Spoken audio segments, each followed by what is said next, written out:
Okay, let's unpack this. If you have been with us for the last few deep dives, you'll know we've spent a lot of time dissecting the individual parts of Stefan Schultz's integral journalism model. Right, the gears and the springs, so to speak. Exactly. We've looked at the principles, we've touched on the methods, but today we're taking a monumental step back. We are looking at the whole thing at once. That's right, because the individual components, they only really hold their true meaning when you see them in their integrated structure. So our mission today is to take what the source material calls the Adler perspective, The eagle's perspective. Eagle's perspective, to see the immense vertical depth of this whole approach. It's about understanding, really, how Schultz connects these high-level philosophical ideas about society's future to the most practical daily output of a journalist. To the written word. Yeah, to the article you read on your phone. And to trace this vertical cascade from the philosophical root right down to the concrete article, we have to start with the foundational architecture. And that's complexity theory. Exactly. This is where many listeners might zone out, but stay with us, because this is the critical key to unlocking the entire structure. We're talking about Michael Common's model of hierarchical complexity, or MHC. MHC. Now, I know acronyms can sound a bit dry, but think of it this way. MHC is a scientifically validated framework. It organizes tasks, problems, and even levels of cognitive maturity into these ascending stages of complexity. So it's not really about how smart you are, but more about how you think about a problem, like how many variables you can juggle at once. Precisely. It's about the structure of your thinking.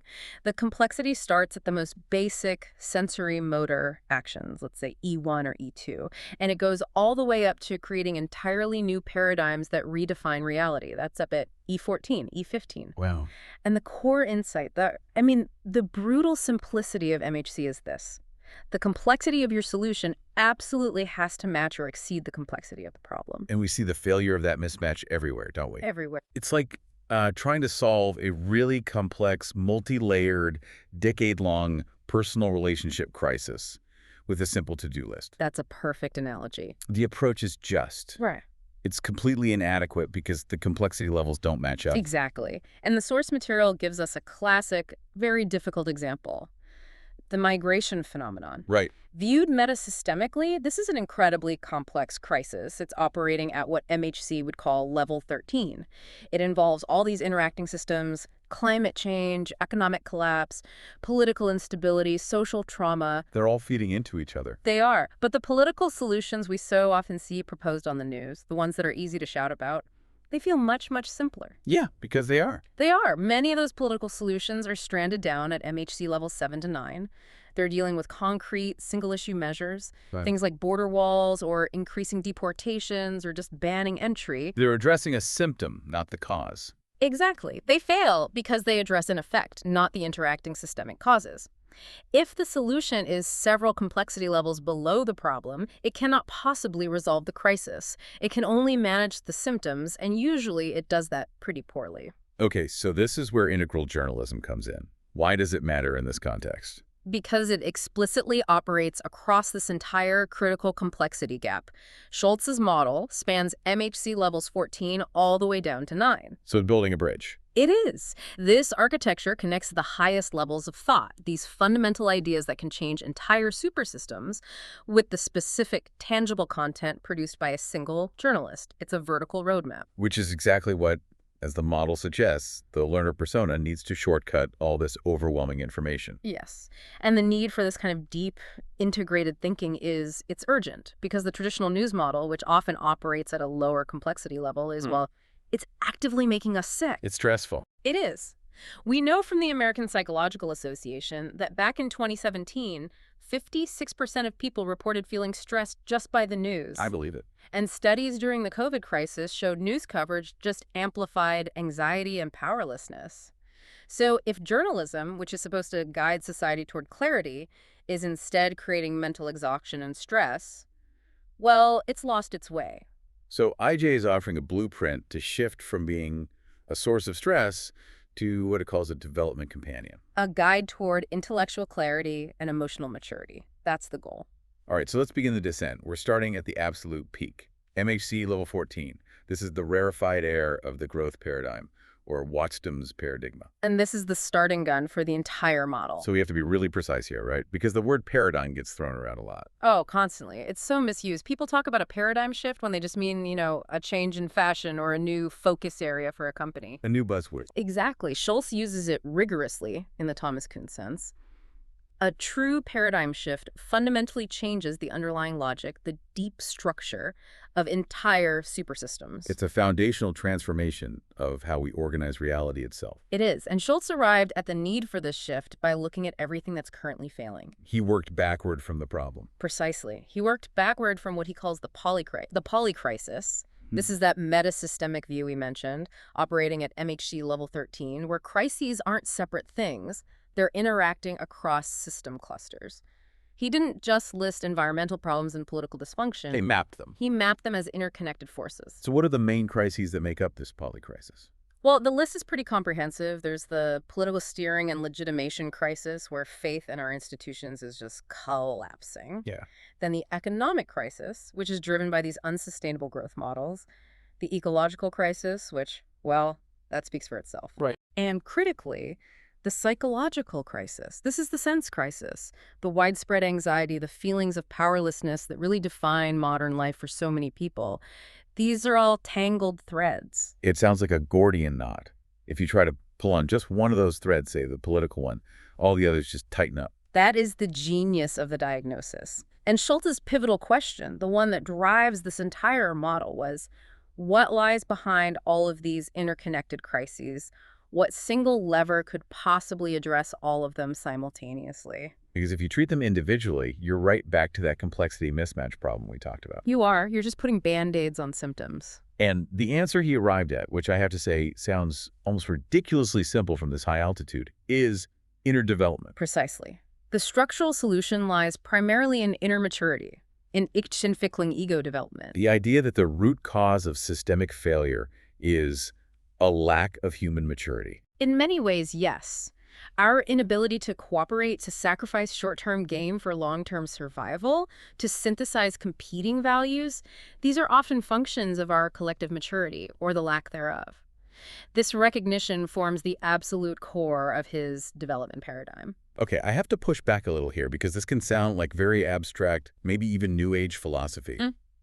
How does a journalist on a deadline take the idea that we all need to be more mature and turn that into a credible news report? And that is the challenge, but it's anchored in serious meta-theory. This insight isn't unique to Schultz. It's shared by what is often called the liminal web. The liminal web. It's a loose movement of thought leaders who are all trying to describe the operating system of the next epoch. We're talking about names you might have heard: Steve McIntosh, Jeremy Lent, Ken Wilber, Jim Rutt, Nate Hagans, Daniel Schmachtenberger. Right, they use different labels for it. At a clear theory, metamodernism, game B, but they're all kind of pointing toward the same shift. They are. They're all describing the basic features of a postmodern society that's emerging at the cutting edge. And the shared diagnosis across all these different camps is foundational. Which is? That resolving the polycrisis requires a fundamental shift in how individuals and systems operate. And that shift is only achievable through increased cognitive complexity and maturity, what we generally refer to as E8 and beyond in ego development models. Okay, so this developmental paradigm, this core commitment that inner maturity is the prerequisite for solving global crises, is the non-negotiable foundational root for integral journalism. It's the ultimate why. Yes. If a journalist doesn't grasp this necessity at MHC 14, every subsequent step in the model is just a series of disconnected techniques. There's no soul to it. It ensures that the model is anchored in the deepest, most powerful lever for change available. It's the conviction that the most important story in the world is, in fact, the story of human growth. So if the developmental paradigm at MHC 14 is the why, now we need the where. Where do you intervene? Exactly. Moving one level down to metasystems, MHC 13, Schultz needed to figure out the most effective place to introduce this high-level paradigm into the world. He could have chosen politics or the economy or the health system. Oh, he's a journalist. He's a journalist. Yeah. So he chose journalism as one of many social subsystems, but one with unique leverage. It becomes the acupuncture point for societal maturity. And within that system, he focuses on The infosphere. The infosphere. Yes, this is the crucial space where intervention is most potent, and we need to be really clear about what the infosphere is. It's not just the media or social platforms. It's bigger than that. Much bigger. It's the central place of our collective sense-making. It encompasses all digital and analog information articles, videos, books, but also small talk, advertising, narratives, ideologies. So it's the entire shared mental terrain of a society. Yeah. It's literally where culture is built. It is, and crucially, it has psychological depth. The infosphere is also what the model calls the resonance space. Resonance space. It's the space of all co-vibrating feelings, the collective mood, the anxiety, or the hope that's associated with all that information. And it's also the possibility space, möglighetsraum, for future developments. Because what we can imagine is defined by the information and emotion available to us right now. That's it. And that makes the stakes incredibly high. If that space is filled with toxicity, fear, and zero-sum thinking, then societal regression is the logical outcome. And that's the crisis Schultz identified, right? That society is often regressing rather than developing. Yes. He observed that actors from earlier maturity stages, typically E4 and E5, which are often tribal, focused on black and white certainties, are gaining this overwhelming influence in the infosphere. And it's because the platforms and the algorithms are basically incentivized to promote this type of content. Polarization sells better than nuance. That's the mechanism. The algorithms prioritize content that appeals to lower maturity levels. Simple answers, emotional outrage, fear-mongering. This creates a negative spiral. A downward spiral. Exactly. The collective conversation descends into these lower levels of discourse, like what's called debate E5, where the primary goal isn't truth or synthesis, but simply the need to be right, or even worse, the need to destroy the opponent. And traditional journalism, which is supposed to be the watchdog, finds itself caught in this trap. It often unintentionally contributes to the very polarization it's trying to expose. Oh, absolutely. I remember the source referencing that analysis of how journalists, by focusing so heavily on scandalizing a figure like Donald Trump, inadvertently gave him massive amounts of attention. And legitimacy in his base. They fueled the very outcome they were trying to prevent. It's the paradox of the watchdog. It is. Its core E6, code attention versus non-attention, incentivizes focusing on drama, conflict, and scandal, because those things generate attention. But if the audience feels unseen in their core anxieties, their sense crisis, their economic fear, and they're only met with this judgmental rationalism, they simply turn away. That's where you get the Lugenpress lying press label. Because they feel disconnected and judged. The connection is broken. I get the diagnosis, but how does journalism break this cycle? It's a weakening player in a highly chaotic space. And that's the crucial pivot here at MHC 13. The only way to counter this downward spiral and regain relevance, regain dignity, and positive influence is for the system of journalism itself to evolve. It has to move to a higher maturity level, E7, E8. It has to update its own operating system. It has to promote maturity and resonance, not just attention. It has to stop operating as a critical opponent and start operating as a catalyst for growth. Okay, so we have the why at MHC 14. Right. Inner maturity is the necessary lever.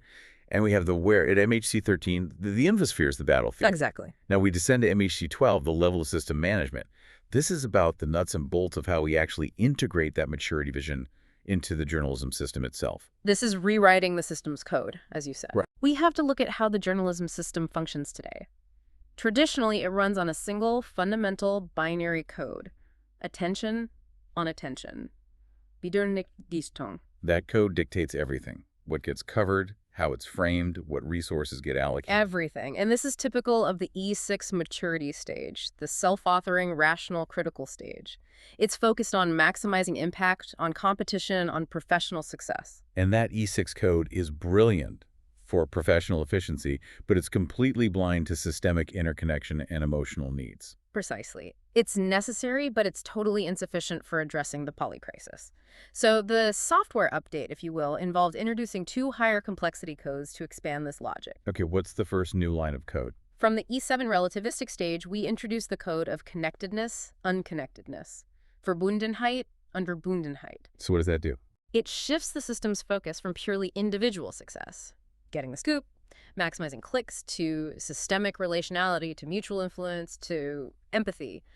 The journalist now has to consider how their story connects diverse groups and how it impacts their shared reality. Okay, and the second most critical code from E8, E8 introduces maturity regression, Reif-Fung regression. This is the direct operationalization of that growth paradigm from way up at MHC 14. So the system now has a new central filter. A new filter, exactly. It must differentiate between content that promotes pro-social societal development and content that causes regression, polarization, or trauma reactivation. Wait, I have to challenge this. I mean, this sounds incredibly idealistic.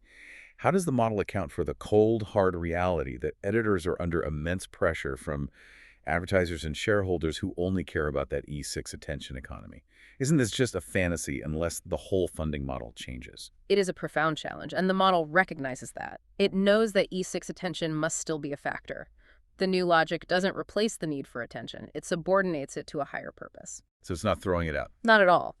The three codes, attention, connectedness, and maturity, are mixed and weighted to transform the journalism system into what Schultz calls an Entwicklungsgefährten, a development companion. A companion, not a watchdog. Yes.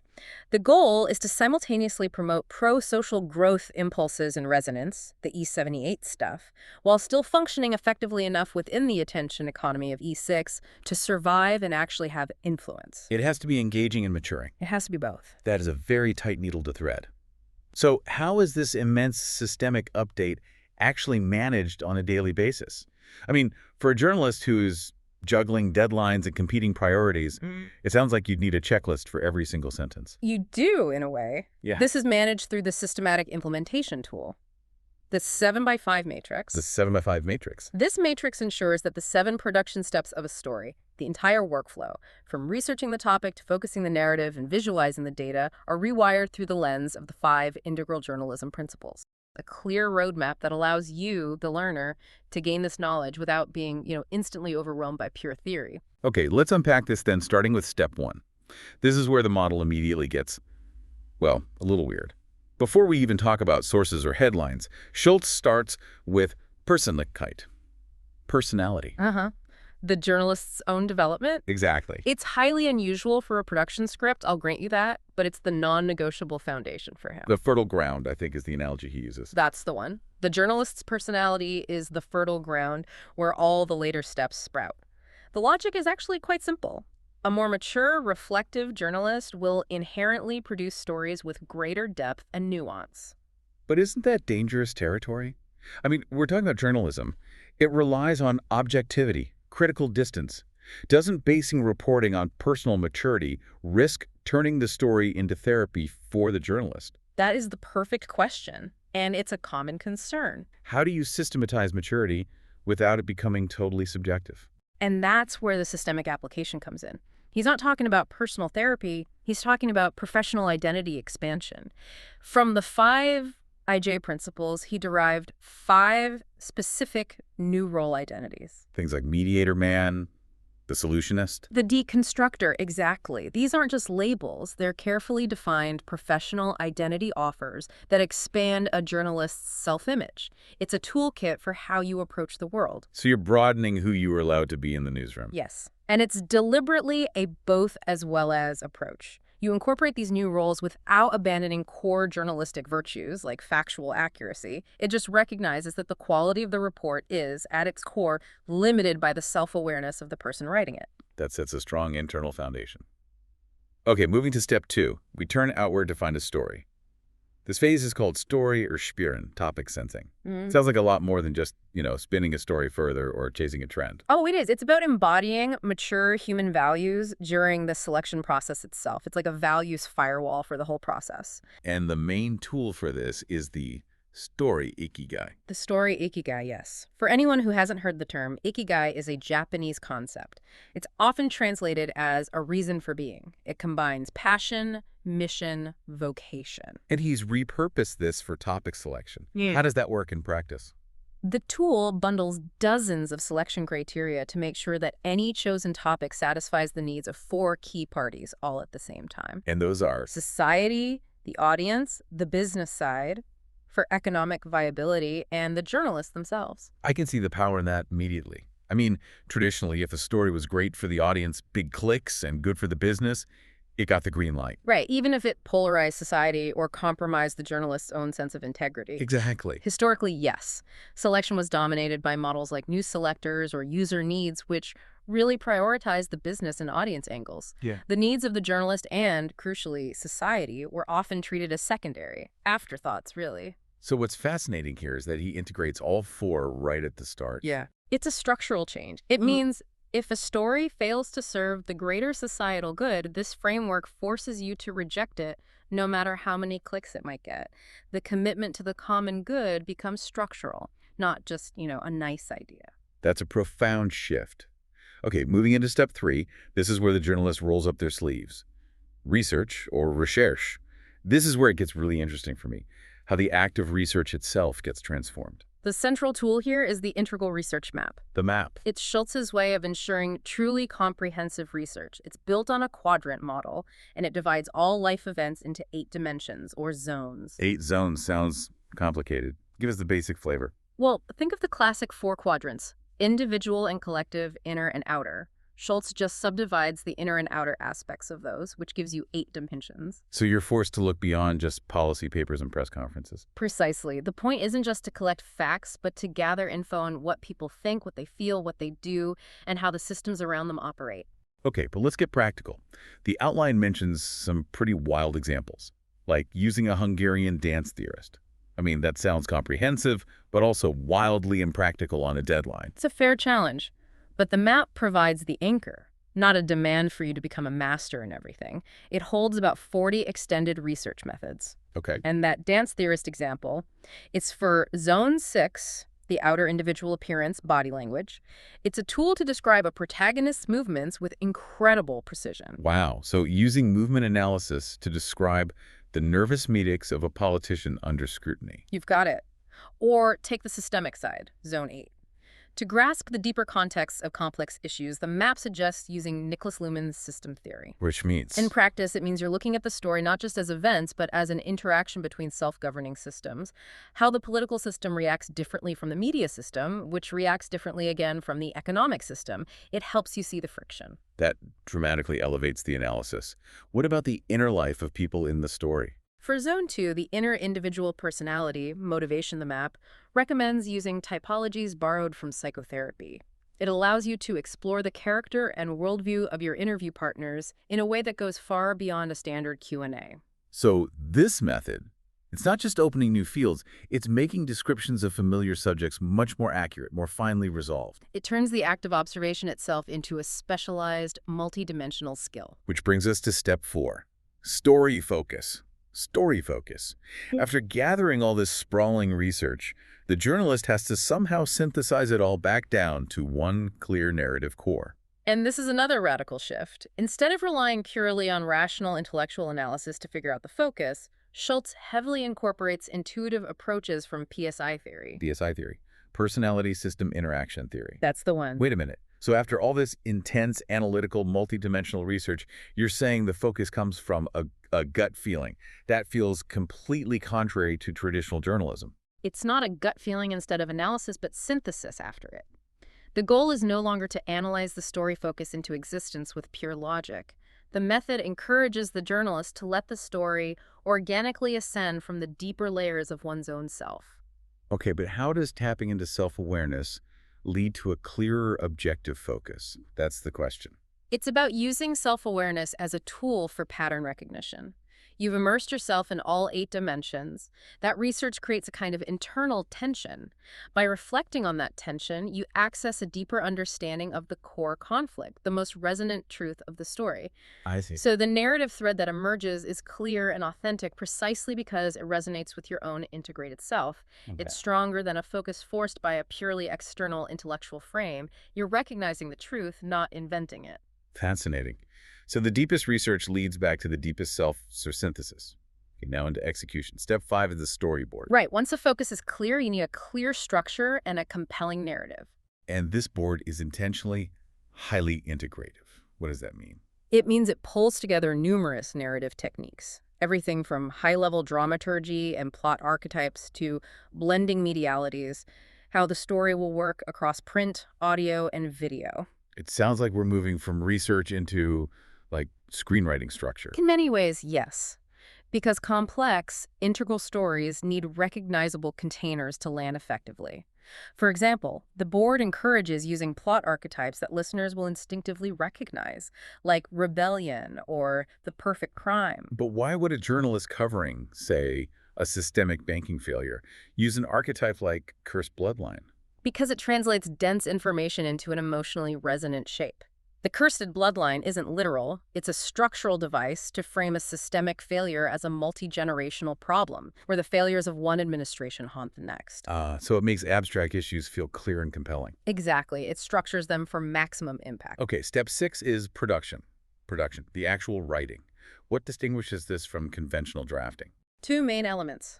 First, the integration of flow techniques to maximize creativity during that often difficult drafting process. And second, the application of 6 integral language qualities. And what do these qualities aim to do to the final text? They're aiming for expression that is clearer, more vibrant, more resonant, and much more sensitive to the complexities you uncovered in your research. The most distinctive one is the language of the heart. The language of the heart. Warm in the wort wall. It actively encourages authenticity and humanity in the text.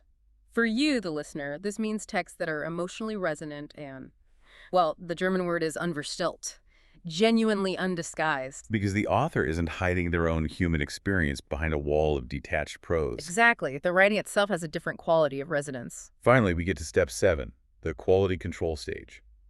Fine-tuning, or Feinschliff. How is this different from a standard edit? A standard edit is necessary, but it's narrow.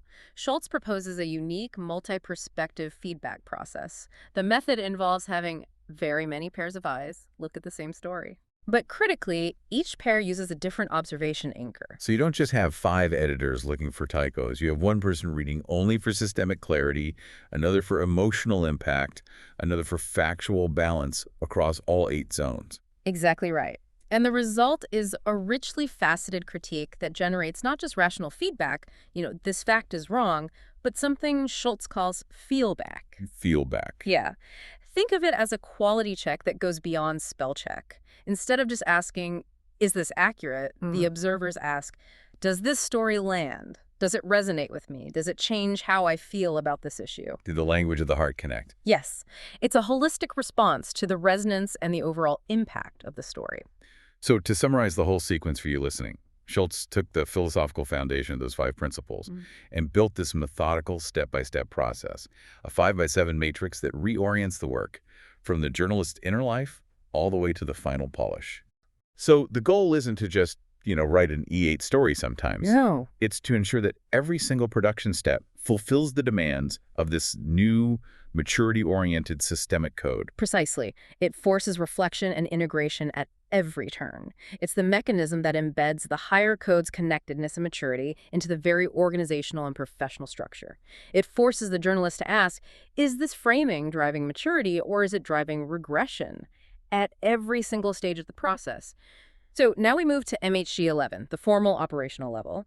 If MHC 12 defined the system's new goal being a development companion, then MHC 11 defines the new values and role extensions for the individual journalists. These are the 5 guiding stars, the wozu, the what for of their work, moving beyond just professional achievement towards systemic impact. And these principles are essentially the manifestation of those E7 and E8 codes in the journalist's personal toolkit. Right, let's start with the first one, perspective's richness. Perspective and Reichtum. This is the absolute antithesis of polarization. The old E6 standard for fairness is just representing 2 mainstream opinions equally. He said, she said. Exactly. Perspective's richness demands integrating diverse views, including marginalized views, future-oriented views, or even historically suppressed perspectives into a larger context. The ultimate goal is a synthesis that reveals a deeper, more complete truth, an E8 truth. But how does a journalist actually achieve that synthesis? How do you avoid just producing this overwhelming academic mashup of quotes? One of the most powerful methodologies mentioned is the polarities map. So instead of framing a story as, say, progress versus preservation, a zero-sum battle, you map the positive upsides and the negative downsides of both poles. Okay, give me an example. Sure. Focusing only on progress might lead to an economic boom, that's the upside, but also ecological collapse, the downside. Focusing only on preservation might lead to stable ecosystems, an upside, but also economic stagnation, a downside. So the journalistic job isn't to pick a side. Right. It's to show the necessity of both. Exactly. The synthesis, the best case scenario, is identified as the successful outcome of balancing those two opposing poles. You report on how to achieve development that integrates preservation, benefiting the system as a whole, rather than forcing a sacrificial choice. Okay. Next up is bias awareness. Bias Bewusstsein. We're all taught to check our personal biases, but you're saying this goes way deeper than just individual prejudice. Much deeper. It goes beyond recognizing individual biases, which is an E6 skill, to recognizing collective systemic biases. This involves understanding how our cultural, organizational, and societal frameworks produce what are called bias stacks. Bias stack. It's an E7 skill. For instance, think about how we report on climate change. The bias stack might be the collective focus on disaster scenarios, which activates fear and paralysis, rather than focusing on agency and the possibility of change. So the very frame we choose limits the possible outcomes? That's the E8 goal. Construct consciousness and frame direction. It's the ability to consciously step outside the prevailing narrative, recognize the limitations of that frame, and then deliberately choose from a whole repertoire of narrative lenses depending on what the context demands for growth. You're not just reacting to the frame, you're directing it toward maturity. Precisely. Okay, moving to empathy. Yeah. Empathy. You call this the second enlightenment. This seems absolutely vital for countering the regression we see in the infosphere. It is. We need journalistic work that unifies head and heart, that addresses the deep, often unacknowledged emotions of the audience, the fear, the loss, the grief, the resentment that populist movements are so good at exploiting. Yeah. The sources recount this experience of journalists in one country focusing only on statistics when discussing the aging population. They just rationalize the pain away, making the emotional, existential questions about mortality and loss of autonomy feel embarrassing. And when you rationalize away existential pain, you create a vacuum that someone offering simple, visceral outrage will absolutely fill. They will. And the IJ principle states that this empathetic capacity has to start with the journalists themselves. It starts with self-empathy. You can't see feelings in others that you can't see and acknowledge in yourself. You just can't. The journalist needs tools like the somatogram mapping their own physical sensations or the affect balance mapping their emotional experiences just to understand their own inner state before they even start reporting. The source material included a powerful anecdote about that. A reporter realizing their deep empathy for victims of a crisis in Sri Lanka was tied to their own unresolved childhood trauma of almost drowning. Yes. How does the model account for the ethical risks of that? Of using the journalist's own trauma as a conduit for deeper reporting? That's a crucial point. The risk of projection is very real. However, the E8 approach redefines emotional distance. The old E6 ideal views distance as professionalism. Right. Be objective. IJ views distance as a limitation. It makes the reporting bloodless and disconnected. The journalist's job is not to become the victim, but to use their own capacity for resonance to feel into the truth of the situation. So it's about being aware of the resonance, not being controlled by it. Yes. The realization in that Sri Lanka anecdote was that the reporter could acknowledge, I know what existential terror feels like, which opened up a level of depth and authenticity in the reporting that mere intellectual observation could never achieve. That fundamentally reframes the professional role. Let's move to discourse maturity, discourse rife. This is aimed directly at curing the toxicity of the infosphere. We often get stuck in debate, E5 winning the argument by any means necessary, or discussion, E6 agreeing to disagree, which often results in just fragmentation. Right. IJ pushes for dialectics, E8 true synthesis. Dialectics involves respecting all perspectives, but then integrating them, balancing and weighting them based on context and relevance, to arrive at a higher order, co-created understanding that transcends the original opposing views. It's about building a better solution together, not just deciding who wins the current fight. Exactly. And finally, development impulses and twinkling simples. This is the solutions element, but it's greatly amplified beyond just constructive journalism. Okay, what's the difference? Constructive journalism, which is E6, reports on single solutions for single problems. Right. Development impulses demand much more. It includes reporting on approaches for system transformation, that's E7, E8. At its most complex, it makes the principles of development itself a topic. So it reports on how systems change, how growth happens, and what blocks it. Yes. And furthermore, the selection of language is paramount. It requires a conscious choice of language that avoids activating the audience's immune systems against change, that knee-jerk defensiveness people have when confronted with deep personal or systemic transformation. You have to invite growth gently. Okay, we've spent a lot of time in the abstract and the systemic. Now, at MHC level 10, the theory hits the road. This is where it gets real. This is where it gets real. We transition from the philosophical what for of the principles to the specific how of the work. This level provides the concrete methods and tools needed to operationalize those 5 principles across the story production steps. So we need tools that can handle massive complexity, process deep emotional resonance, and identify system-level transformations. Let's start with tools for complexity, the ones that support perspective richness. Right. For reporting on genuinely complex themes like the migration crisis or climate change, the journalist has to adopt a structured, systemic view. The essential tool here is the system sketch, the system skiz. Okay. This approach, which is influenced by systems thinkers like Nicholas Luhmann, requires the journalist to consciously map the narrative's entire context. What does that mapping involve practically? What are they drawing? It's a multi-layered map. The journalist has to map the most relevant systems involved: politics, economy, technology, psychology, ecology, and their primary functions, their cross-functions where they intersect, and every major group affected. It forces the journalist out of their usual political or economic silo. It's a mechanism for exposing their own blind spots. Yeah. You can't simplify a complex issue if you have to literally draw a diagram showing its full breadth. Exactly. It forces an E67 self-reflection.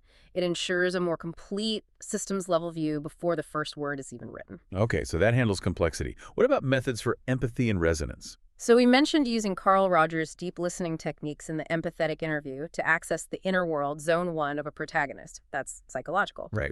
But an integrated approach must also observe the external world, zone 6, to gain nonverbal insight into their internal structure. The body. The body.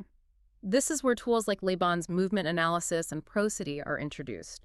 Journalists are trained to note body language, subtle movements, breathing patterns, vocal pitch changes.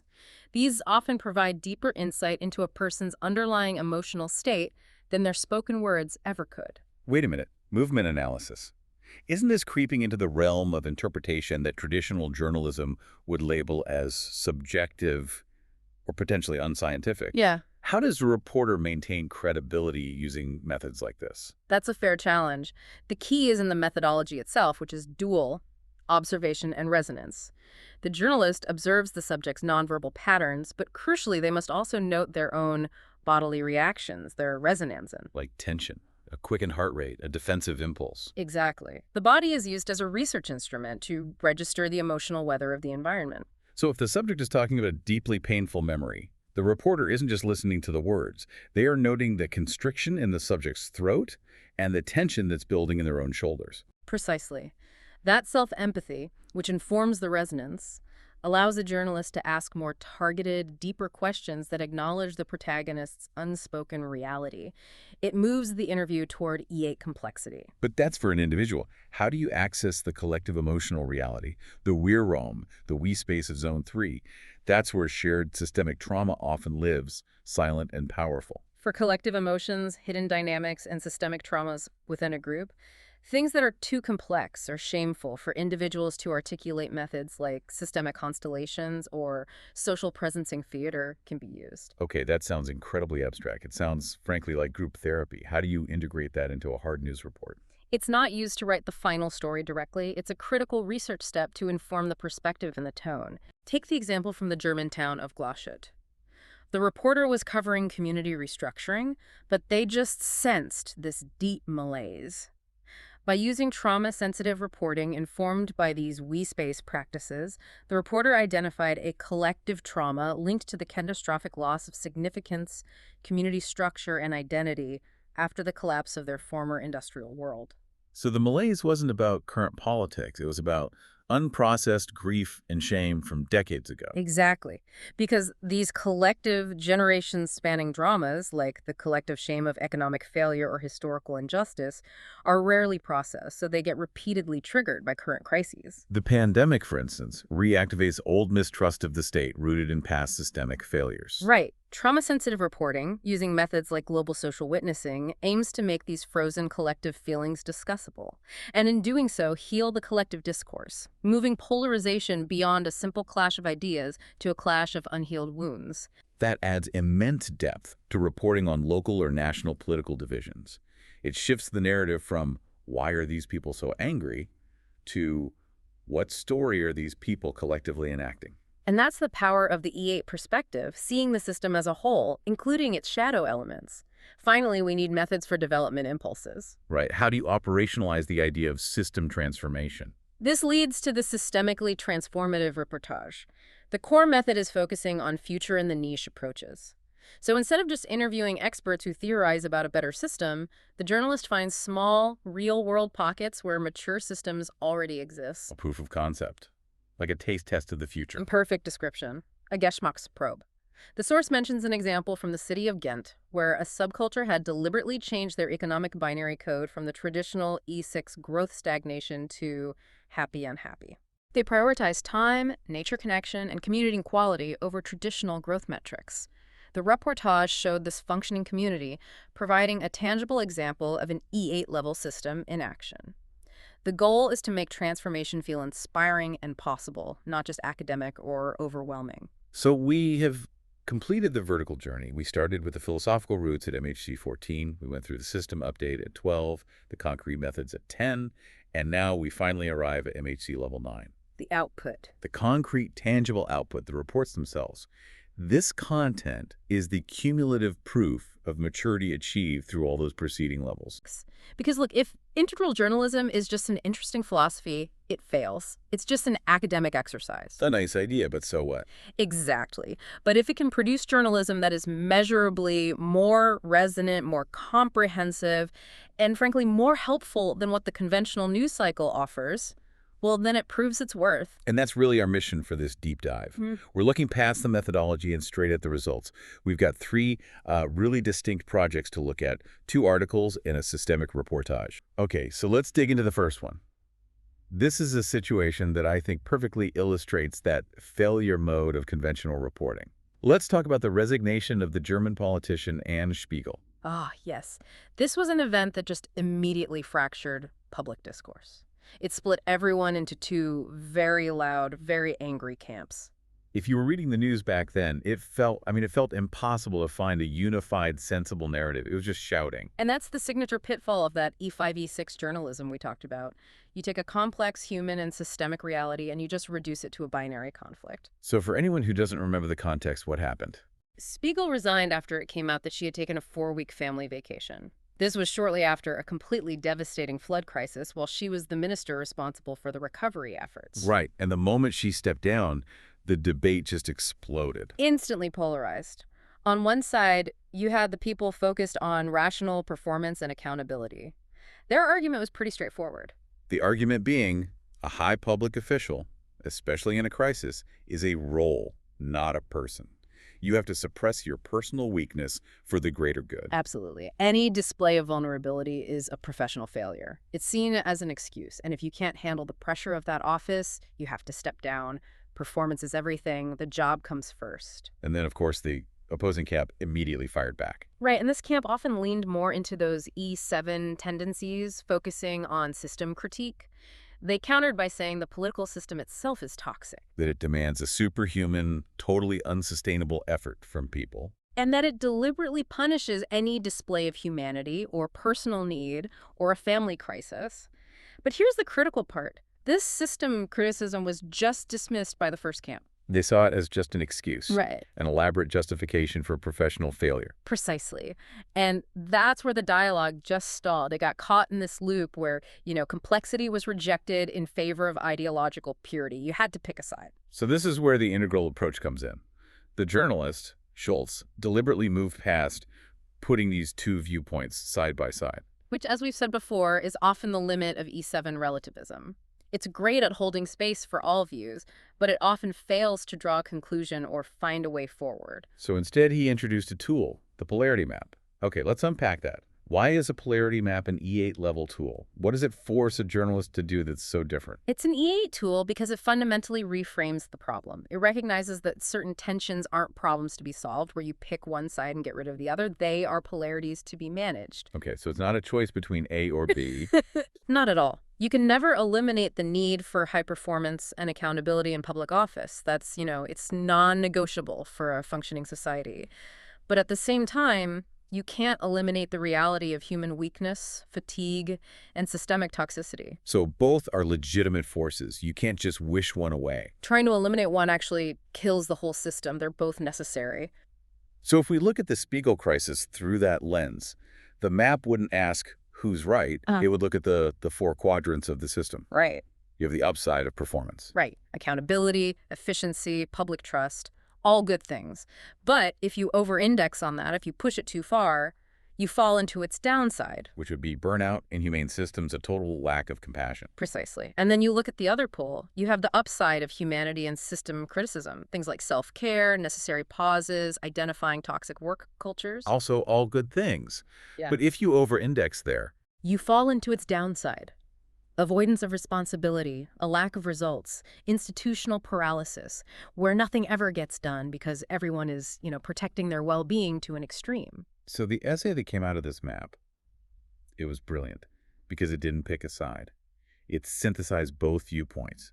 It said, look, the need for high performance is legitimate, and the need for system criticism that respects human vulnerability is also legitimate. And that was the key. It acknowledged the essential contribution of both. The essay didn't excuse Spiegel, but it didn't condemn her either. It reframed it. It said, both of these imperatives, accountability and sustainability, are necessary for a healthy democracy. And the system failed because it didn't integrate them. It forced unsustainable choice. And then it went a step further. It actually started to develop initial solution approaches.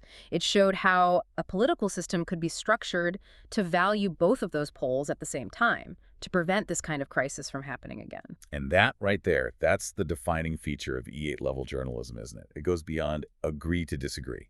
It moves past the deadlock of E6, and it's more constructive than the sort of directionless variety of E7. It strives for a synthesis, a dialectic, that uses the tension between these contradictions to reveal a deeper, more actionable truth. You stop fighting the contradictions and start working with them. Because working with them is generative. Fighting them is fruitless. What's really potent about this to me is that it's scalable. It's not just some beautiful one-off intellectual exercise. The source material says the journalist actually considered turning this into a fixed format. The polarity of the week. The polarity of the week. I love that. Can you imagine? And that systematization is the critical jump to stage 9. That's the manifestation.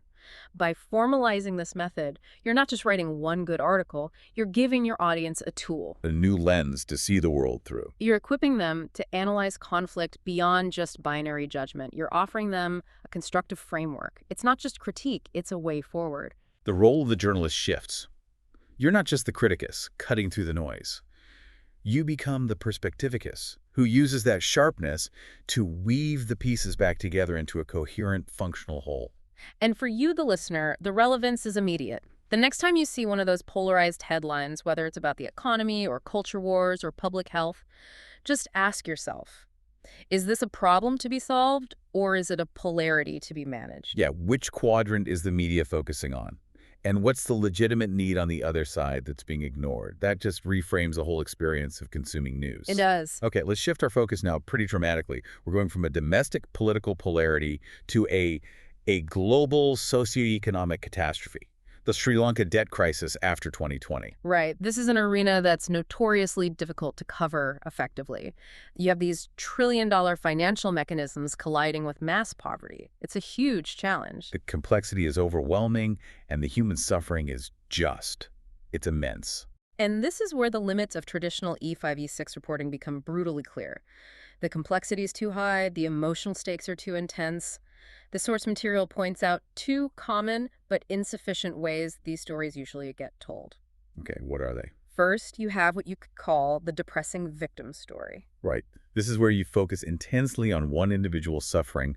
It's very emotional, often leans into that E7 tendency to highlight vulnerability. And it does generate empathy, which is good, But it often leaves the reader feeling paralyzed.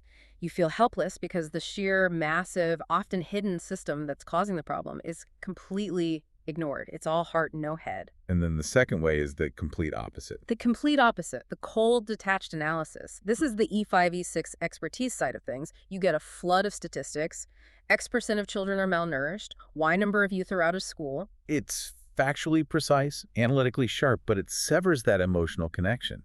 It tells you what the problem is in numbers, but you don't feel the people behind those numbers. Can't make them palpable. So the integral journalists saw this and realized this crisis needed a radically different approach, a metasystemic empathic reportage. A great term for it. It means combining the precise analysis of the incredibly complex global financial system, the politics, the economics of the credit bubble that formed after 2008 with the deeply human micro-fate of the people on the ground. It's that integration again, the head and the heart, the philosophy of the Second Enlightenment made real. The amount of research required for this is just astonishing. The reporter spent 6 full months of preliminary work just to grasp the systemic context. 6 months before even traveling. Yes. Just understanding how private banks like BlackRock and Goldman Sachs started chasing higher yields in developing countries after the 2008 crisis, how the pandemic and the Ukraine war sent these shockwaves through the global debt structures. Which led to, what, 15 states going bankrupt? 15 states and 165 million people globally pushed into deep poverty between 2020 and 2023. I mean, the numbers are staggering. That's the metasystemic part. But the report needed a human anchor. A protagonist who really embodied this collision of global finance and personal struggle. And the search led him to Sri Lanka, and eventually to Danush Madhushanka, a 17-year-old, and his sister Udani Kumari. Danush was forced to dredge sand from a river instead of going to school. He was the sole income for his entire family's survival. And the opening of the reportage, it immediately pulls you into this specific, desperate reality. The language is so descriptive, so sensory. Let me just read the opening passage. It really sets the scene. Please. Okay. Early in the morning, when the air grows humid and the sun breaks through the leaves of the kumbuk trees, Danush goes to the Mahaweli River in the central province of Sri Lanka, crosses to the other bank on a raft, and scrapes sand from the bottom with a ladle. Wow. The sand at the river bend is fine, just right for the construction industry. In the evening, a lorry will arrive and buy Danush's day's yield. He earns up to 4,000 rupees, about 12 euros a day. 12 euros for that kind of work. The sun will soon be high in the sky, its light sharpening the edges of the world. Danush scoops sand onto the raft relentlessly, as if he wants to change the course of the river using only his thin arms and his willpower. That imagery. His thin arms against the river. The current is strong, especially now at the end of the monsoon season. Occasionally, a raft capsizes because the sand dredgers overload it. It is said that several men have already drowned here. So incredibly dangerous. And then the final line of the opening. Danush should actually be going to school. But without his earnings, his sister Udeni, her son Oshada, his grandfather Madasimi, and he would barely survive. And that right there, that's the anchor. That's the connection. The specific detail of the wet sand, his thin arms, and then boom, the systemic reality. He should be in school. It connects the micro struggle to the macro failure. But the research went even deeper than observation and system analysis. It moved into some really advanced psychological techniques to access true emotional depth. Okay, this is where it gets really interesting from a methodological standpoint. This is where the commitment to empathy becomes a formal standard. The reporter was profoundly moved. The source calls it ekta berührung, an authentic resonance, a true emotional impact. Right. And critically, the reporter noted his own history was activated. He had a childhood trauma of nearly drowning alone, and that triggered this intense empathy for Danush's sense of abandonment and his solo struggle. Okay, now I have to ask, this focus on personal trauma and registering a shadow on the heart or a veil on the lungs, these somatic reactions during the interview, it sounds dangerously close to self-indulgent journaling, not professional reporting. It's a fair question. How did the reporter make sure this intense personal vulnerability didn't just cloud his judgment or, worse, manipulate the subjects? That is the crucial question, and it really speaks to the high ethical and methodological standards you need for this kind of E8 reporting. The reporter was actively practicing somatic awareness and circling during the interviews. So what does that mean in practice? It means he wasn't using his feelings to project his own story onto Danush. He was using his physical, felt reaction as a tool. a diagnostic tool to detect deeper truths or inconsistencies. So if he feels a strong emotional response in his body, It signals an area where a subtle, deeper follow-up question might be needed. To uncover the hidden layer of the story, it shifts the reporter from being some neutral, detached observer to a deeply engaged yet disciplined human instrument. so his own vulnerability became a kind of feedback mechanism. It helped him ask questions a detached reporter would have just missed. Exactly. And on top of that, the methodology was designed for psychological safety. The reporter used techniques like glimmer setting. Glimmer setting, what's that? Glimmers are the opposite of triggers. They are small moments of joy or connection or safety. So he would actively focus on these positive, regulating moments to make sure the nervous systems of the interviewees stayed regulated. He was creating a safe space for them to be vulnerable. It's trauma-informed interviewing. It is. He also strictly followed the principles of person-centered interviewing from Carl Rogers. So, emphasizing unconditional positive regard, congruence, and deep empathic understanding. This is the mediator man in action. His superpower is fostering an environment of trust. And by creating that profound level of trust, he got access to the real core of the story, right? The human bond between the siblings, which is exemplified by this devastating detail about Udani's scar. The reportage could only get to that level of detail because of that deep trust. Let me read you this passage. Okay. Family pictures, memories of the siblings' childhood, stand in the entrance area of the house. There had always been a deep bond between them, an unshakable, reassuring trust that softens Danush when he is near Udani. Shortly after Danush's birth, Udani was supposed to fetch a milk bottle for her brother. On the way home, a dog tore up her back. She bled heavily, but she dragged herself back to the clinic with the bottle. Her back is still full of scars today. Oh my goodness. And then Danush says, "Since I can remember, I have only ever had my sister, and my sister has only ever had me." That specific detail, the scar, the sacrifice Udani made as a child to save her baby brother, that narrative of sacrifice for love it's just universally resonant. It lets you connect instantly with the human stakes. And the takeaway here isn't just that the reporter was sensitive, it's that the audience demanded this combination. They wanted the rigorous metasystemic analysis and the profound, detailed heart. And the impact proved it, right? The response was huge. Massive resonance. Dozens and dozens of readers wrote in. They praised the combination of sensitivity and precise analysis, and they actively started asking how they could donate money to help the individuals in the story. So it didn't paralyze them, it activated them. Exactly. It confirms the core hypothesis. When you combine the complexity of the global system, the head, with the deeply felt human experience, the heart, the audience responds not with fear or paralysis, but with a desire for generative action, for genuine connection. It provides coherence, where conventional reporting often just highlights chaos. It sets a high bar, though, maybe an unsustainable bar for the average, everyday E6 newsroom, but it shows what's possible. It really does.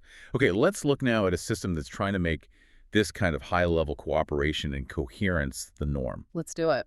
We're shifting gears again. We're moving from reporting on an acute crisis to mapping systemic transformation. This next reportage on the Belgian city of Ghent was conceived in a period of, well, systemic despair. Yeah, the source mentions it was written after some major political shocks, like a German coalition collapse and Trump's re-election. These were events that really highlighted the profound need for some kind of future-oriented systemic blueprint. People were asking, is there another way? Exactly. And the focus here was very high level. The reporter wasn't just looking for a solution to one isolated problem, which is often the scope of constructive journalism. Right. He was looking for a working model for an entirely new, more mature economic system, one operating at an E8 level of societal cooperation. And he found it in Ghent, a city northwest of Brussels. The key finding was that these ambitious experiments in sort of post-capitalist living were happening in what the source calls a bourgeois way. Which is a fascinating description. It means there was no reliance on grand revolutionary ideologies like communism, nor did it demand excessive personal sacrifice from the people living there. It wasn't an austere commune. It was practical, it was local, and it was scaled. The main protagonist they found, a woman named Stephanie de Bach, insisted that these grand ideologies were unnecessary. She said all the solutions already exist, right there, in the practical infrastructure of her city. And this brings us to the theoretical basis for all of this. The commons economy. This is a concept championed by the Nobel laureate Elinor Ostrom. It is, and it's a fundamental shift in logic. So the traditional journalistic lens for the economy is a binary, right? It's growth or recession. So if Gent is modeling an alternative, what logic replaces that dichotomy? The commons economy replaces that relentless growth recession cycle with a focus on happy-unhappy, or maybe more accurately, sufficiency. Sufficiency. The goal shifts from maximum expansion to optimal quality of life. The logic is about having an economy that is, quote, not too greedy, but also not overly abstinent. Not too much or too little growth, but enough. That concept of enough is a fundamentally different metric, isn't it? It's an E8 level idea, completely different from constant external expansion. It prioritizes internal coherence, the social fabric. It does. So let's look at the concrete manifestations, the MHC Stage 9 products of this sufficiency logic on the ground. We need to look beyond the surface of these projects and see the system shift they represent. Okay, where do we start? Let's start with the social fabric, co-housing, and specifically a project called Bellflower. These aren't just apartment buildings. Right. They are residential blocks where residents actually manage their shared life. They have communal laundries, gardens, meeting spaces. And they meet monthly to decide how they want to live together. This is crucial because it inherently forces the development of a higher social competence. So the systemic shift isn't the building itself. It's the forced evolution of social interaction. Absolutely. Ignoring your neighbor or immediately calling the police over a noise complaint, that's just not an option anymore. Resolving conflict requires effort, dialogue, mutual understanding. It's more work, but it strengthens the social fabric. At an E8 level, yes. It's managing shared resources based on principles, not just rigid rules. All right. Okay, so next, let's look at the economic structure. All right. That's where solidarity agriculture comes in. There's a farmer, Jacobs, who runs a farm producing 60 to 70 regional, seasonal, organic varieties every year. 320 people buy a share of his harvest and often come to harvest their own food. And this model completely changes the risk profile for the farmer. It completely insulates him from financial precarity. He has security up front, regardless of what the yield is, and the consumers get direct access to high-quality local food. It reduces the carbon footprint and reliance on fragile global supply chains. It replaces the logic of speculation with a logic of stability and mutual support. Exactly. And then you have the really practical, everyday examples of the sharing platforms. The pooling economy. This is where the idea that sharing should be the new norm gets operationalized. Yes, these are the most visible signs of the shift from ownership to access. Projects like Obelix. Yes. A library for children's bikes. It dramatically reduces consumption and costs because, kids outgrow their bikes so fast. And there's a tool library. A tool library with stacks of axes, drills, chainsaws, all available for the community to borrow. And Degage, a platform for private car sharing where an algorithm handles all the finances, calculating wear and tear, fuel costs, everything. And the idea behind all this, as Stephanie DeBach noted, is that sharing high-quality products gives everyone access to them. And they get used more efficiently, more locally, with a support system for repair and maintenance. And this isn't just a bunch of isolated projects. This is the metasystemic part. Stephanie DeBach's organization is called Detransformation. Their whole job is to bundle these commons initiatives together. So they can learn from each other. And, most importantly, develop shared narratives that can include people who are less eco-conscious or less socially minded.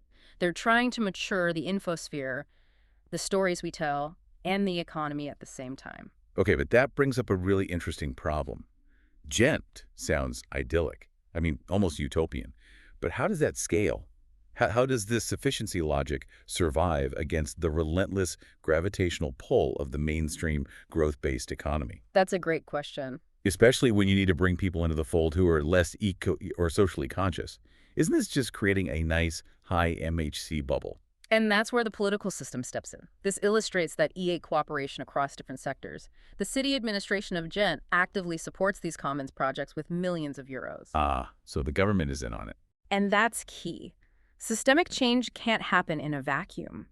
It requires the simultaneous maturing of multiple societal systems. When the local government funds projects that deliberately undermine the traditional growth metric, it signals a political willingness to shift the foundational logic of the society. So Gent is a blueprint because it shows multiple systems, the economy, the infosphere, and politics, all maturing at the same time to support a system focused on sustainable social impact, where principles replace rigid rules. And where coherence emerges intuitively. The organizational structure shifts away from that E6 focus on just effectiveness and efficiency Yeah. and moves toward purpose and self-organization. It's a compelling vision of what happens when a society consciously chooses to replace the logic of scarcity and perpetual expansion with the logic of mutual support and sufficiency. It's the practical physical manifestation of E8 maturity. It is. So this entire deep dive into the tangible output of integral journalism, the essays, the reportages, the transformation stories, it really proves one fundamental point, I think. What's that? That integral journalism is far from being just abstract theory. It provides the concrete formats we desperately need to bridge the most critical gaps in our current discourse. I agree. It successfully manages to bridge that gap between massive complexity and deep emotion, which overcomes the paralyzing effect of most crisis reporting. And it bridges the gap between political polarization and the search for systemic solutions. It moves past simple ideological critique to actual blueprints for change, like the model we see in Gen. This has been a true Eagles perspective dive. Yeah. We started way out high above the clouds at MHC 14, seeing that the crisis of our time is fundamentally a maturity crisis, and that inner growth is the only lever powerful enough to solve the polycrisis. We then descended step by step through the systemic overhaul at MHC 12, introducing those new binary codes of connectedness and maturity. And finally, we explored the tools like the systems sketch and trauma-sensitive reporting that enable the production of matured content at MHC 9. And the core insight of this entire model, anchored in complexity theory, remains. Societal problems cannot be solved on the same level of complexity that created them. Right. If your journalism operates primarily at the E6 level of attention and competition, and your crisis is at the E8 level of systemic interdependence, there is a functional structural inability to solve the problem. And integral journalism provides that required vertical pathway. It is the mechanism for transcending the problem by using tools that actually match the complexity of the modern world. It creates a vision of a relative utopia, a concept that acknowledges that a slightly distant, higher-level future will always look like naive nonsense from the perspective of the polarized present. But it's a necessary goal. It offers a vision of journalism that, as one integral proponent put it, is the first worldview in history to concern itself with humanity in the fullness of what we truly are. It uses the entire scope of human wisdom, philosophical, scientific, systemic, and emotional, to guide its reporting. It transforms the journalist into a kind of super agent of the infosphere. And that leads us to our final provocative thought for you, the listener. We've seen that powerful visualization where journalism shifts from a gatekeeper to a gardener, and the audience takes their hands away from their stressed faces to engage again with the world. Yeah. This new shared garden of the infosphere requires tending. So if the media system evolves to become a development companion, offering possibilities for growth and synthesizing complexity, what responsibility do we, the audience, have to tend to that shared garden? If the media begins to offer these coherent, mature narratives that heal collective shame and address the sense crisis, what new collective narratives must we embrace and support to replace the exhausted, polarized promises of the modern age that keep us stuck in that negative spiral? The journalist can offer the possibility of growth, but the audience must choose to nurture it in themselves and in their communities.